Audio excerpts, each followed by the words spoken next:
Assalamualaikum warahmatullahi wabarakatuh. Perkenalkan, nama saya Farhan Setiawan dari kelas Mekanika Fluida 03 dan metode numerik 03 dengan NPM 220824810. Di topik pembahasan kali ini, tentunya saya akan merangkum apa yang saya dapat dan pelajari di pertemuan kuliah ketiga dan sekaligus eh, memecahkan masalah yang telah ditugaskan oleh Pak Dai tentunya di bidang optimisasi sebuah piping gitu.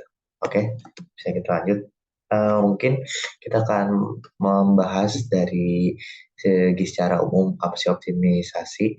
Itu menurut saya sendiri optimisasi adalah pengembangan atau evaluasi dari emang kinerja kita ataupun nanti kita semisal kerja kita akan berhubungan dengan mesin ataupun hal-hal lain dan tentunya memang barang tersebut harus yang dilakukan yang namanya optimasi terus menerus dengan parameter ada tiga, yaitu objektif, constraint, dan variatif. Di mana constraint ini maksimal untuk keuntungan.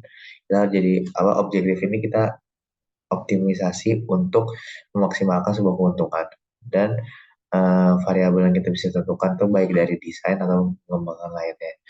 Nah, di optimisasi ini juga terhubung yang namanya intention, di mana di intention ini kita harus mencari tahu bagaimana sebuah proses ini atau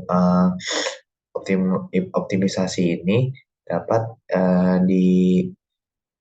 dicapai gitu.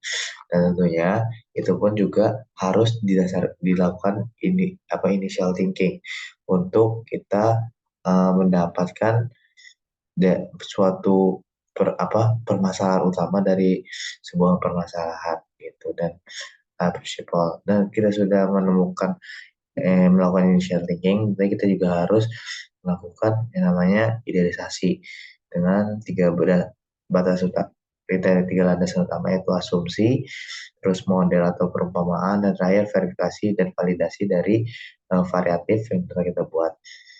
Dan terakhir itu kita bisa melakukan yang namanya instrumental set atau algoritma, di mana ini merupakan penambahan dari idealisasi yang berupa langkah-langkah solusi spesifik untuk menyelesaikan sebuah masalah gitu. Oke, kemarin di pembahasan kuliah Mekanika Fluida 03 pada itu sedikit cerita lah mengenai bagaimana pekerjaan beliau selagi dahulu gitu sebelum menjadi dosen seperti sekarang, di mana pada saat itu pun Pak Dai mengalami masalah yang di mana bagaimana sebuah pipa mengalirkan sebuah fluida, tetapi sebuah fluida yang memiliki laju yang sangat tinggi, tetapi tidak bisa untuk memperbesar diameter dari pipanya. Alhasil di sini digunakan yang namanya valve untuk membantu mendorong pipa sesuai lajur aliran yang kita inginkan. Tetapi di sini pun kita juga harus memperhitungkan bagaimana sebuah pressure loss terjadi di saat piping ini berjalan gitu. Nah, ini asumsi yang kita pakai saat kemarin dan juga sekarang tuh adalah di mana piping ini berbentuk lurus gitu, atau ya seperti lurus. Selanjutnya, ini kita sedikit review mengenai pembahasan cara menyelesaikan bagaimana kita menghitung pressure loss tapi dengan cara manual. Dimana dari soal tadi kita mengetahui beberapa parameter. Pertama, diameternya yaitu 1 inci diketahui atau 0,0254 meter. Habis itu lebarnya itu sepanjang 1 meter, velocity air 2 meter per second, dan density air atau rho 1,2 kilo. Di mana pressure loss ini didapatkan dari perhitungan friction dikali L per D dikali rho V kuadrat per 2. Nah, ini adalah penjabaran mengenai bagaimana kita menghitung pressure loss tapi secara metode manual atau metode hitungan. Sedangkan untuk kita yang namanya di dunia kerja nanti, untuk melakukan validasi itu kita harus secara konkret kita perhitungkan agar kita mendapatkan hasil yang spesifik dan kriteria kegagalan itu kecil gitu. Jadi di sini pun saya mengakalkan untuk membuat suatu program dan tentunya dibantu juga dengan ChatGPT untuk bagaimana melakukan perhitungan pressure loss yang ideal dan uh, memaksimalkan iterasi untuk meminimkan terjadinya error gitu.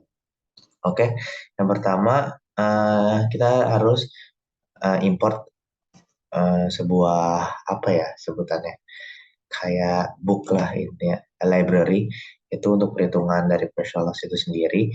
Kita melakukan import math, habis itu kita mendev sebuah pressure loss untuk yang nantinya dipanggil di bawah itu untuk kita melakukan perhitungan terhadap pressure dropnya, itu di mana pressure loss ini meliputi dari flow rate, diameter, length, viscosity, dan roughness-nya. Karena parameter flow rate atau flow rate ini adalah sebuah flow rate fluida yang masuk ke dalam pipa. Habis itu diameter pipa, length itu ke panjang dari sebuah pipa, viskositas itu ada dynamic viscosity dari sebuah pipa, dan roughness atau kekasaran dari sebuah surface pipa. Oke, selanjutnya kita akan memasukkan perhitungan Reynolds number, di mana rumusnya adalah 4 dikali flow rate per diameter dikali viscosity-nya, dikali mat P. Di mana initial gas dari friction factor itu kita melakukan 0,02, menetapkan 0,02 sesuai dengan pembahasan yang sudah kemarin di kelas dijelaskan gitu. Sorry, sebentar. Nah, ini kita menetapkan toleransi juga, di mana toleransi kita ada 10 pangkat min 6. Dan selanjutnya kita akan melakukan perhitungan terhadap friction factor melalui Colebrook equation dengan memasukkan yang namanya maksimal iterasi. Ini seperti ini perhitungannya. Habis itu kita akan mengecek sebuah nilai dari hasil friction factor ini adalah sebuah nilai convergent atau divergent, karena untuk mendapatkan hasil kita harus mendapatkan nilai yang absolut convergent, atau kalau di sini lebih kecil daripada nilai toleransinya. Oke, selanjutnya jika semua sudah, kita sudah melakukan friction factor dari Colebrook equation, kita lanjut ke tadi sebelumnya sorry di mana calculation friction factor ini kita anggap sebagai F nu gitu.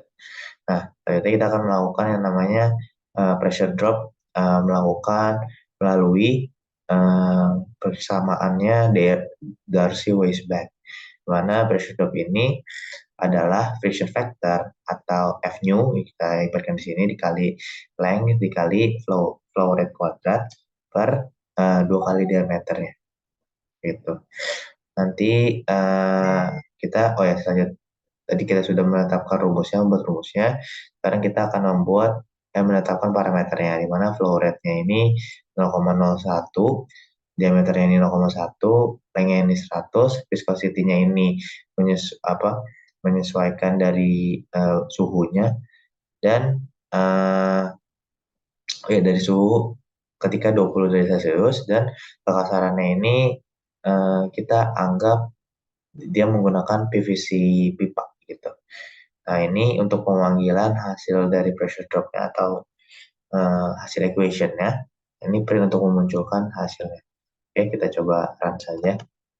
Nah, ini adalah hasil dari pressure drop yang sekiranya terjadi di equation tersebut. Saya harap apa yang saya sampaikan dapat bermanfaat, tentunya di bidang pemahaman mengenai optimasi pressure drop dalam sebuah pipa, dan saya harap juga saya dapat memberikan info yang bermanfaat bagi kalian. Dan bila bila taufiq walhidayah. Wassalamualaikum warahmatullahi wabarakatuh.